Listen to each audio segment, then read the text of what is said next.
Welcome to VBG news. ఈ రోజు filmy updates అంటే ఇప్పుడు చూద్దాం. లవ్వింపులు కవ్వింపులు నవ్వింపులు లేని సంసారం ఉంటుందా? చిన్ని చిన్ని అలకలు పెద్ద పెద్ద గొడవలు లేని జంటలు కూడా ఉండవు. పూర్ణ శ్రావణిల జీవితంలో ఇవన్నీ ఉన్నాయి. ఈ భార్యాభర్తల ప్రయాణంలో వచ్చిన మలుపులేంటి అనేది ప్రస్తుతానికి సస్పెన్స్.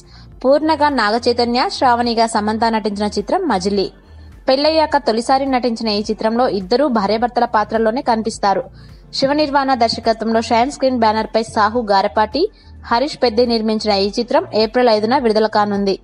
శివ నిర్వాణ మాట్లాడుతూ, ప్రేక్షకులు కనెక్ట్ అయ్యే మధ్యతరగతి భర్తగా ఈ చిత్రంలో నాగచైతన్య కనిపిస్తారు. అలాగే సమంత తన నటనతో నవ్విస్తారు, ఏడిపిస్తారు. మరో కథానాయికగా నటించిన దివ్యాంశ కౌశిక్ పాత్ర కూడా ప్రేక్షకులను మెప్పించే విధంగా ఉంటుంది. వైజాగ్ బ్యాక్ డ్రాప్ లో సాగే మంచి ఎమోషనల్ రొమాంటిక్ ఎంటర్టైనర్. ఇటీవల విడుదల చేసిన టీజర్ కు 80 లక్షల వ్యూస్ వచ్చాయి అన్నారు. ఈ చిత్రానికి గోపి సుందర్ సంగీతం అందిస్తున్నారు. For more filmy updates keep watching VBG news.